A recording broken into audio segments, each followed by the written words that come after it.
What up, family? Every week I do live streams, 6, 8, 10, 12, 14 hours, where I'm mixing and producing songs that by God's grace go all over the world and get sang in churches and performed in churches all over the world. And when you guys are watching those live streams, you ask me about the tools that I'm using. I answer almost all of those questions, but they are buried in 15 to 20 hours of video sometimes. And so this, the sauce, is the space where I unpack those things in little bite-sized chunks, show you where I get these plugins from, how and why I'm using them, and how you can make them effective tools in your arsenal, in your toolbox for your mixes and your production. This week, I want to talk about live bass. For me, that is always recorded DI.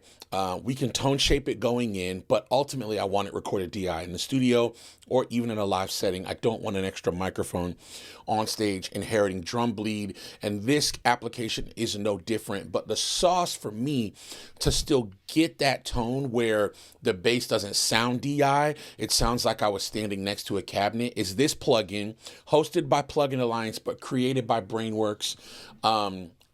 Plugin Alliance is known for having great EQs and compressors, amazing compressors, probably the biggest competitor to UAD sonically, in my opinion. But one thing they're slept on for is their amp simulations, cabinet simulations for both guitar and bass. And this GK cab is one of my favorites that they make. I want to play you some examples. They are gain matched, so you won't hear a boost in volume of any kind. You can see I've got the gain match plugins on here to help regulate the volume. So you're going to hear, I'm going to play this longer passage, about 16 bars here, 8 bars, 16 bars of a nice Afrobeat, sort of 12/8 Congolese bass pattern by my guy Benji. You're going to hear his direct bass coming in, and then we'll turn the amp on so you can hear the difference, and we'll talk about it. Here you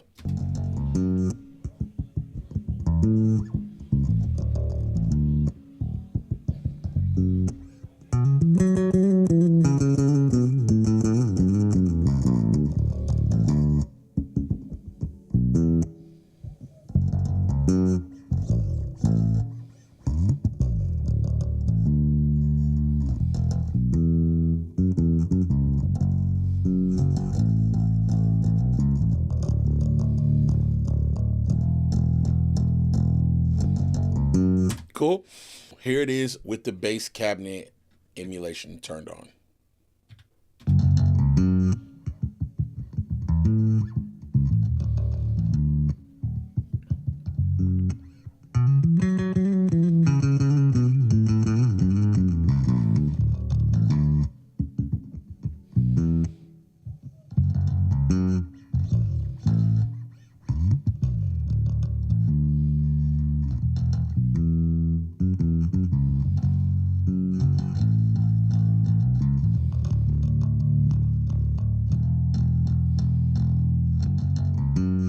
Okay, now I want to give you two additional examples. Here's the bass cabinet turned off, and you hear it in the context of everything else. Again, this isn't a full mix, it's just kind of a rough.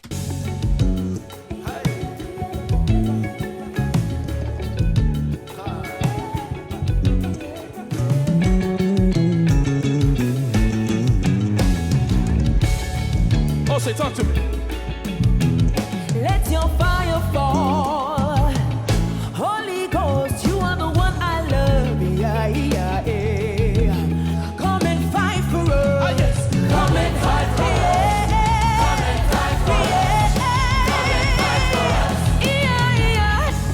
Okay, now same passage again, full band, full mix. Here's the bass cabinet emulation turned on.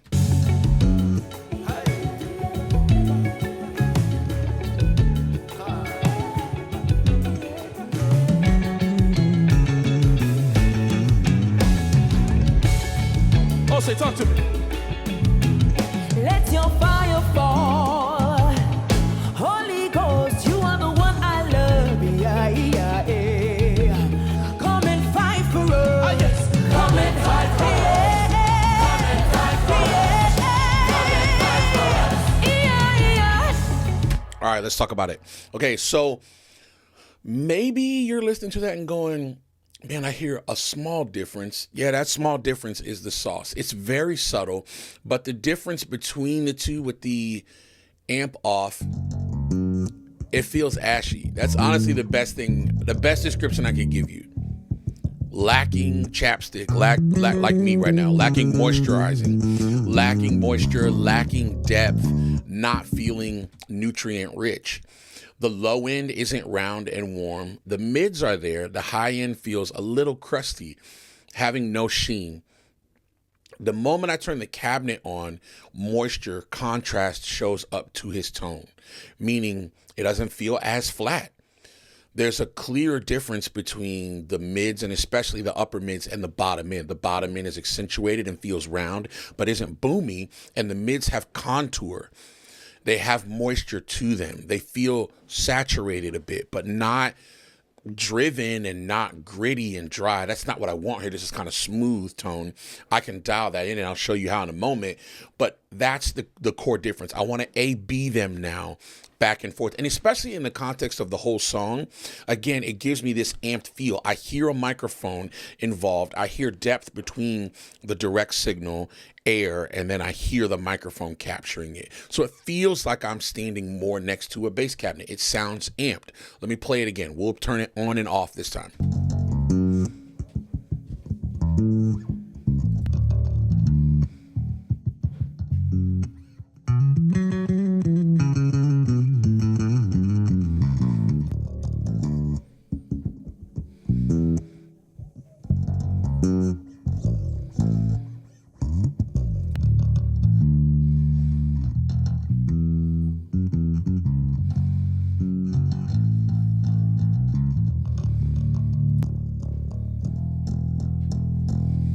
You can hear it. When I play it back and forth, to me, it's very obvious. I hope it is to you.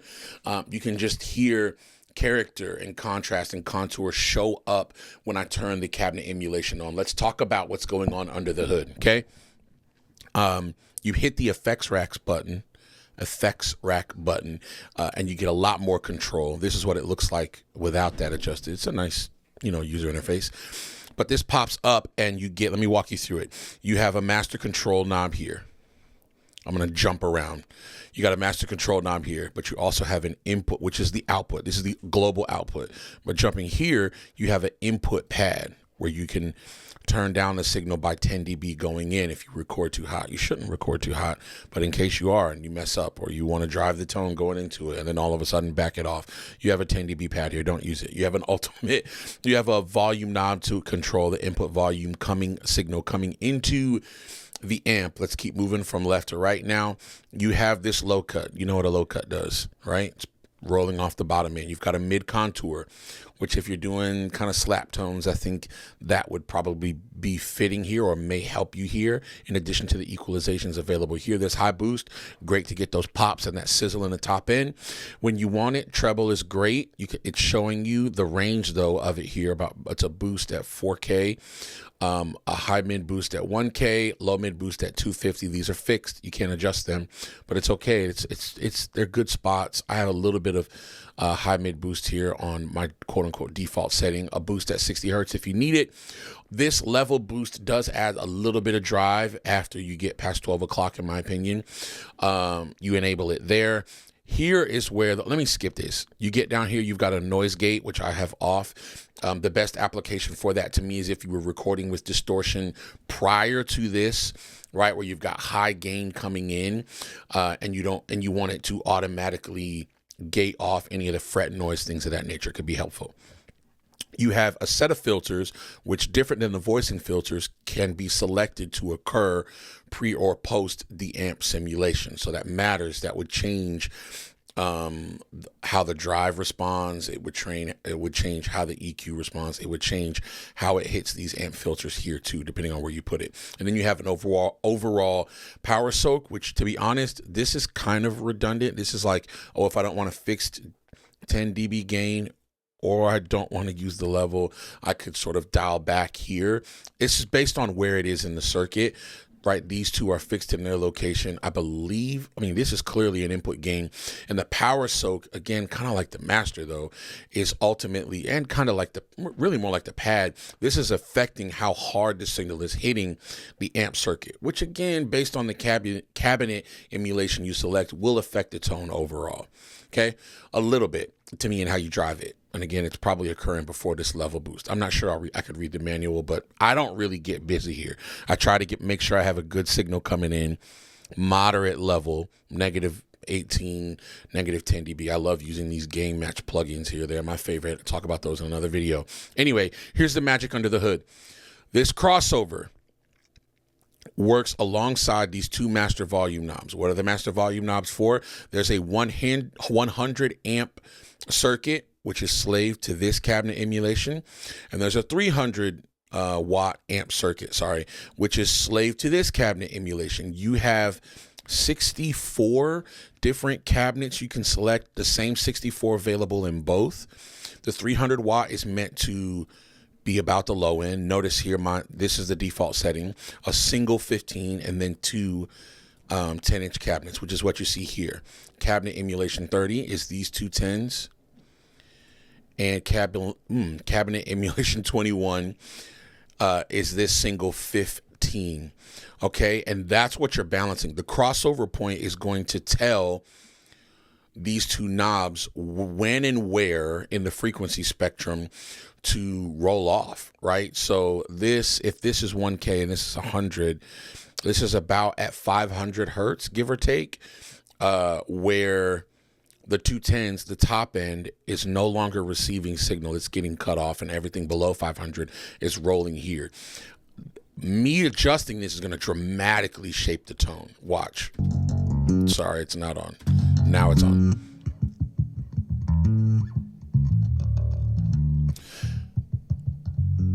Right now, the top end, the 210s are getting a lot more low end coming to them versus this.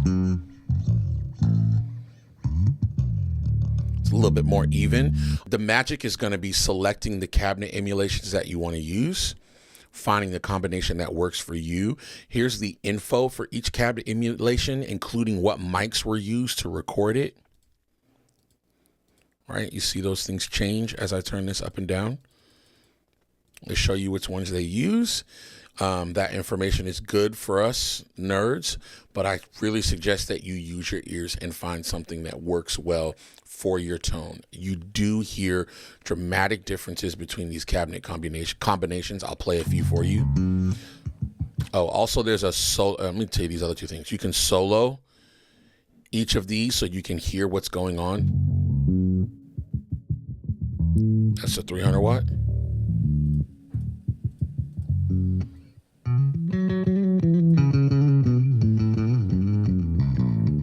Oh, I misspoke before. Sorry. It's not that these volumes are wide open. I think it's that the crossover doesn't matter. Yeah.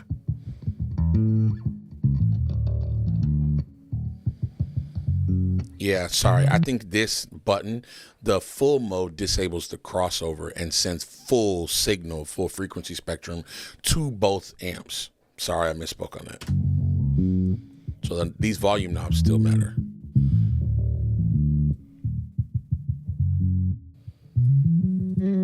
Yep, notice when I cut that off. So now this matters. So different single 15. There's a bunch of single 15s.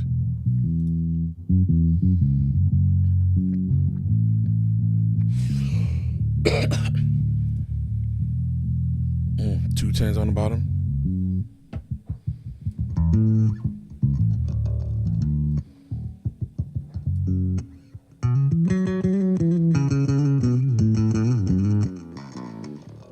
These two 10s sound different.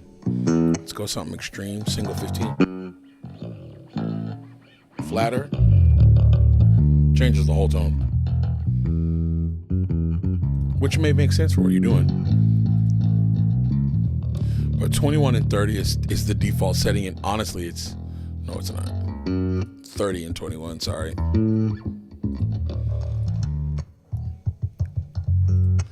And I'm going to be honest with you. Here's the sauce. It's typically where I leave it.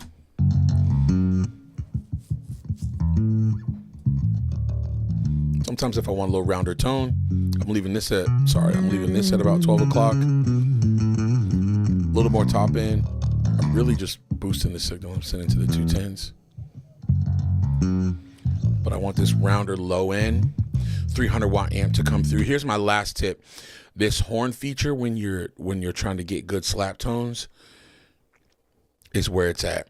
This horn feature allows this to, again, kind of function more like a horn or add a horn element to it, which, you know, is really just like focused high end for your picks and pops. It just really helps those things pronounce themselves through. This is absolutely the sauce for me. It makes my bass tone feel alive and not so DI. It really helps, I don't know, give me this amped feel like I'm standing next to a cabinet on stage. And in a really dense mix, which is a lot of the content that I produce, 180, 190, 160 tracks, a little bit of dimension and depth to the bass tone goes a long way. When I've got low end kicks and floor toms and lots of perks that are meant to feel upfront and punchy in your face, I like my bass to feel present, but actually just slightly behind those kicks, and it adds some width and dimension in the mix. That little bit of air with a fake mic cabinet emulation helps my low end of the bass honestly stay just behind my kick without getting lost or feeling muddy. It's not a roomy, boomy low end. It doesn't sound like I got two mics in there and one of them's 6 feet off the bass cabinet, so I'm inheriting the sound of this studio. You can do that, and we could talk about that in some other videos. If that's, you know, if I have a more intimate sound, something a little more John Mayer trio going, and I want to inherit some of that, that's great. But in a dense mix, this cabinet emulation, this Gallien Krueger amp simulator, adds a little bit of depth and dimension that makes my bass feel alive. Anyway, I hope this is helpful. Like this video. Subscribe to this channel for more episodes of The Sauce. This is really informal. I don't film this a bunch of times. It's just in the middle of my mix. If I feel like this is something that you guys have asked me about a ton, I want to show it and I want to give it away. I want you guys to know where to get it from. It's Plugin Alliance. It's made by Brainworx. It's a part of their, I think, all of their mega bundles. Everything above, I think, is their delineation at the time of this video. Make sure you check it out. I think the bundle might be 20 or 24 bucks a month, but this great plugin by Brainworx, hosted by Plugin Alliance, one of my favorite plugin manufacturers. Until next time, I'll see you, man. I love y'all. This is Fader Culture, Matt Edwards signing off, man. The sauce, the sauce, the sauce.